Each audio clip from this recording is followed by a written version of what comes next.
Welcome to Maheshan IAS. Your rank is our responsibility.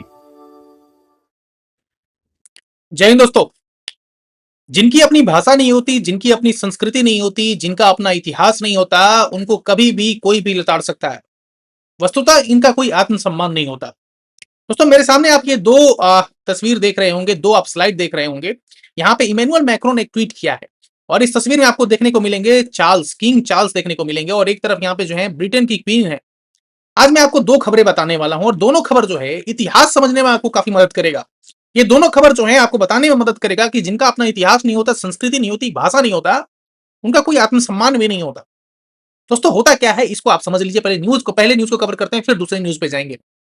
देखिए, ये है ब्रिटेन की क्वीन और ब्रिटेन क्वीन के पास जो है जो भी चीजें है ना, वो सब कहीं ना कहीं साउथ अफ्रीका से, कभी केनिया से, कभी नाइजीरिया से, ऑस्ट्रेलिया से, इंडिया से, इजिप्ट से, बारबाडोस, फिजी, यानी कि इन लोगों के पास जितनी भी चीजें हैं वो सारी चुराई गई हैं। चुराई गई मैं इसलिए बोल रहा हूं क्योंकि एक समय था जब ब्रिटेन का, यूनाइटेड किंगडम का जो है पूरी दुनिया पे राज था, यानी कि इन लोगों ने उपनिवेश बना रखा था। और जब उपनिवेश इन लोगों ने बना रखा था, जैसे कि इन्होंने भारत को भी कॉलोनी बना रखी थी, उपनिवेश बना रखा था, तो इनका एकमात्र मकसद था कि इन देशों को लूट लेना है। इन लोगों ने भारत को भी बहुत लूटा और इतना लूटा कि भारत जो है आज तक उसका जख्म जो है भर रहा है। दोस्तों, आगे देखिए, और Britain queen without stolen artifacts, अगर उनके पास कोई आर्टिफैक्ट्स नहीं होता तो ये हाल होता ब्रिटेन के क्वीन का। ये हकीकत है और इस हकीकत को अगर बताया जाए तो इनके पेट का पानी जो है ना पच नहीं पाएगा। ये हकीकत जिस दिन इनको समझा दिया जाए कि आपके पास जो भी चीजें, आपकी जो भी धरोहरें हैं ना, वो दूसरी दुनिया से, दूसरे देशों से लूटी गई हैं। आगे देखिए ना इस तस्वीर को, ये है एक तरफ, आप देखिए ये डोनाल्ड ट्रंप है और ये किंग चार्ल्स हैं। ये पहुंचे हुए हैं, अभी अमेरिका पहुंचे हुए हैं, अमेरिका के विजिट पे पहुंचे हुए हैं। और इन्होंने एक बात कही है कि ब्रिटेन ना होता तो अमेरिका लोग फ्रेंच बोल रहे होते। होता क्या है, ध्यान से समझिए। होता यह है कि किंग चार्ल्स जो है वो ह्यूमिलिएट करते हैं ट्रंप को। किंग चार्ल्स ह्यूमिलिएट क्यों कर रहे हैं ट्रंप को? एक्चुअली होता क्या है कि ट्रंप जो है वो पहले ब्रिटेन का मजाक उड़ाते हैं। आपको पता होगा कि ट्रंप का इतिहास रहा है, वो दूसरे देशों का मजाक उड़ाते रहते हैं। जितने भी देश है ना, अलग अलग देश, कभी जो है इमैनुअल मैक्रो का मजाक उड़ाएंगे, कभी भारत के प्रधानमंत्री नरेंद्र मोदी का मजाक उड़ाते हैं। अलग अलग देशों के राष्ट्राध्यक्ष जो है, प्रधानमंत्री हैं, राष्ट्रपति, उनका मजाक उड़ाने की आदत है डोनाल्ड ट्रंप की। अब इन्होंने सोचा कि यही काम जो है मैं करता हूं किसके साथ, किंग चार्ल्स के साथ। लेकिन वो कहते हैं ना कि हर एक बेटे का एक बाप होता है। यहाँ पे डोनाल्ड ट्रंप को जो है बाप से मुलाकात हो गई। हुआ क्या कि प्रेसिडेंट ट्रंप ने कहा कि भाई, अगर अमेरिका नहीं होता ना, अगर अमेरिका नहीं होता तो ये जो यूरोपियन कंट्रीज हैं, ये कौन सी भाषा बोल रहे थे, जर्मन भाषा बोल रहे होते। यानी कि इन्होंने एहसान जताते हुए ये कहा कि अगर अमेरिका नहीं होता तो यूरोपीय यूरोपीय देश जितने हैं वो सारे जर्मन भाषा बोल रहे थे। वो याद दिला रहे थे 1939 से 1945 का दौर। 1939 से 1945 के बीच में द्वितीय विश्व युद्ध हुआ और इस द्वितीय विश्व युद्ध में अगर मैं आपको बताऊं तो इसमें अमेरिका जीत गया और अमेरिका ने जीतकर जर्मनी को हराया। तो ये कहना चाहते थे कि अगर अमेरिका जर्मनी को नहीं हराता तो ये जितने भी यूरोपीय देश हैं, ब्रिटेन है और बाकी सारे जो देश हैं, ये कौन सी भाषा बोल रहे होते, जर्मन भाषा बोल रहे होते। इस तरीके से किंग चार्ल्स सामने बैठे हुए थे और उनका मजाक उड़ा दिया। फिर वही बात होती है कि हर एक बेटे का एक बाप होता है। जब इनकी बारी आई बोलने की, किंग चार्ल्स की बोलने की बारी आई, तो इन्होंने सोचा कि अब तो जवाब देना पड़ेगा। स्वाभिमान की बात आ गई, आत्मसम्मान की बात आ गई है। तो किंग चार्ल्स जो है ह्यूमिलिएट करते हैं। कहते क्या है, किंग चार्ल्स ने जबरदस्त पलटवार किया। ट्रंप जहां दूसरे विश्व युद्ध में अमेरिका मदद का एहसान गिना रहे थे, तो वहीं चार्ल्स बात को अमेरिका की आजादी से पहले ले गए। यानी कि किंग चार्ल्स जो है 1939-1945 से भी बहुत पीछे चले जाते हैं। वो इतने पीछे चले जाते हैं जिस वक्त में जो है अमेरिका आजाद भी नहीं हुआ था, यानी कि अमेरिका गुलाम देश था। जैसे भारत जो है 1947 के पहले एक गुलाम देश था, हमारे ऊपर जो है अंग्रेजों का शासन काल चल रहा था, उसी तरह अमेरिका भी एक समय जो है गुलाम देश था। तो किंग चार्ल्स जो है उस दौर में चले जाते हैं और उनको याद दिलाते हैं। किनको? अमेरिका को याद दिला देते हैं, डोनाल्ड ट्रंप को याद दिला देते हैं। क्या याद दिलाते हैं, देखिए यहाँ पे ध्यान से लिखा हुआ है।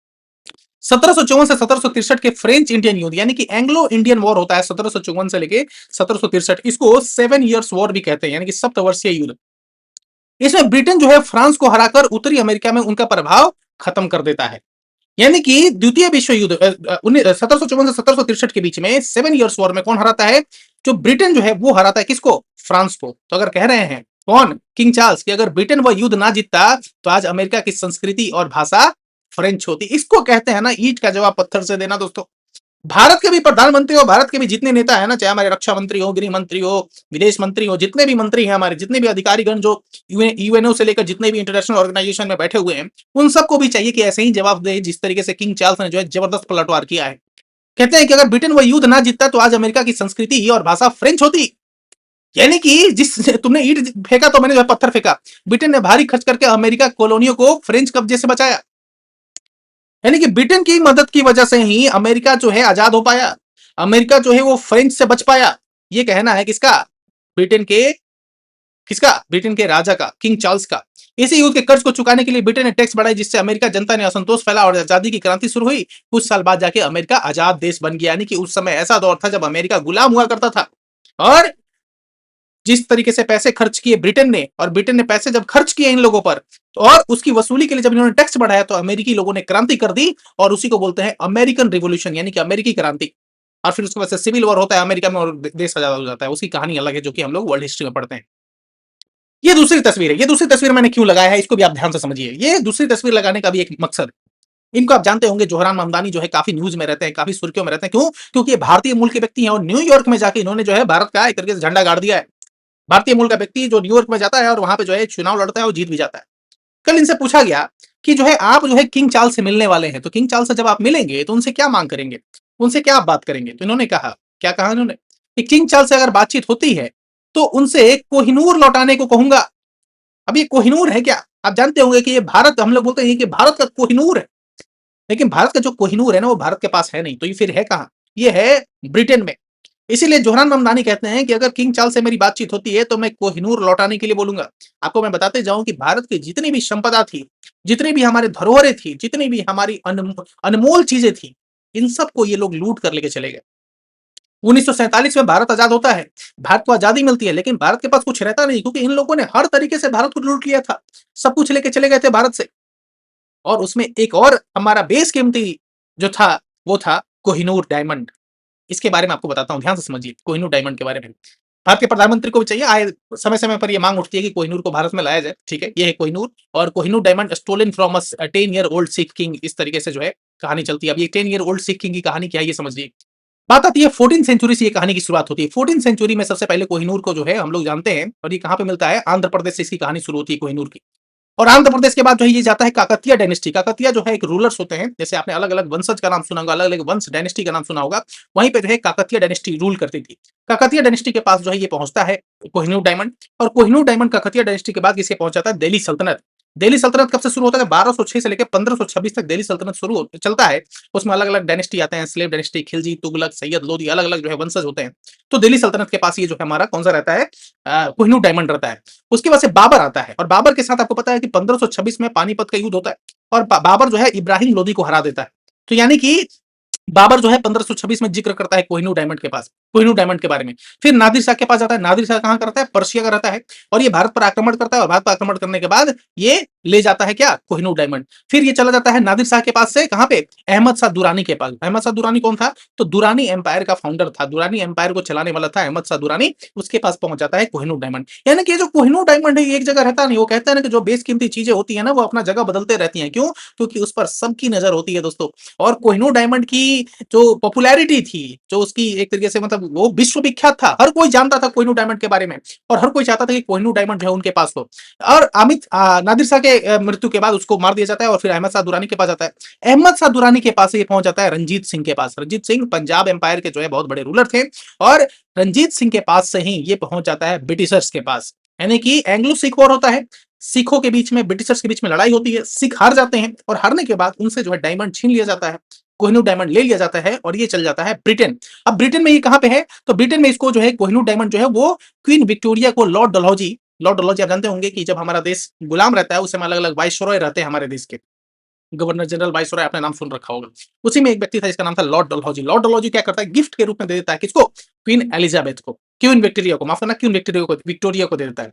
फिर जो है ये जो क्वीन विक्टोरिया जो है इनके क्राउन में जो तख्त होता है, ताज जो होता है, उसमें जो है इसको लगा दिया जाता है कोहिनूर। ठीक है, कहानी समझ में आई आपको? आई थिंक आपको क्लियर होगा, कोहिनूर डायमंड के बारे में आपको सारी चीजें समझ में आ गई होंगी। ये कितने कैरेट का है? तो ओरिजिनली अगर देखा जाए तो 793 कैरेट का ये था, लेकिन अभी जो है ये 105 कैरेट का ही है। कटा उटा होते रहता है ना, उसकी जो छिलाई वगैरह होती रहती है, वो उसका डिटोरिएशन भी होता है ना। अगर कोई भी चीज, मान लीजिए आपने कोई सामान खरीदा आज 1000 रुपए का, लेकिन एक साल बाद जो है उसकी वैल्यू है वो 1000 रुपए नहीं होगी ना, डेप्रिसिएशन होते रहता है। तो इसकी जो अभी कैरेट जो है वो है अभी 105 कैरेट का। The Kohinoor has been recut multiple times, वही मैं यहाँ पे बोल रहा हूँ कि recut multiple times. losing significant weight over the centuries. It is believed to have a originally weight of around 793 carat. तो ओरिजिनल था 793 कैरेट का, लेकिन अभी जो है 105 कैरेट का है। ठीक है, और अभी ये कहाँ पे है? तो Kohinoor is house in tower of London as part of the crown jewels. देखो, कोहिनूर से रिलेटेड एक और चीज है जो जाननी चाहिए हमको। वो क्या है?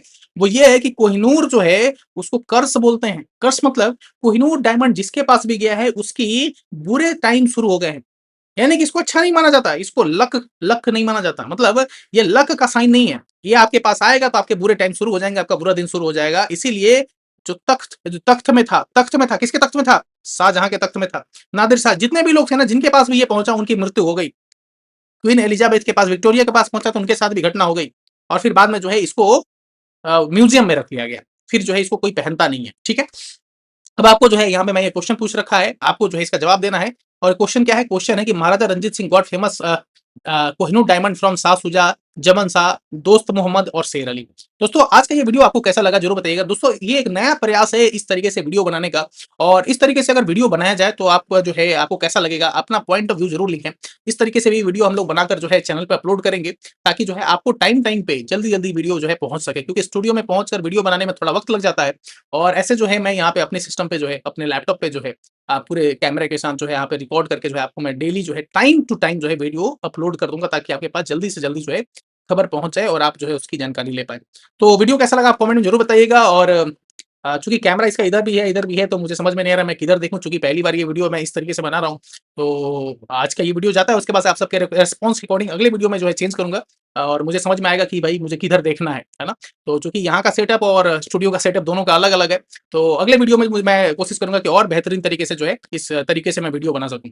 Take care, have a good day, Jai Hind जय भारत। दोस्तों, इस क्वेश्चन का जवाब जो है कमेंट में जरूर लिखिएगा, और अपने विचार जो है जरूर लिखा कीजिए। आप सबके विचार पढ़ के जो है काफी खुशी मिलती है। Take care, have a good day, Jai Hind जय भारत।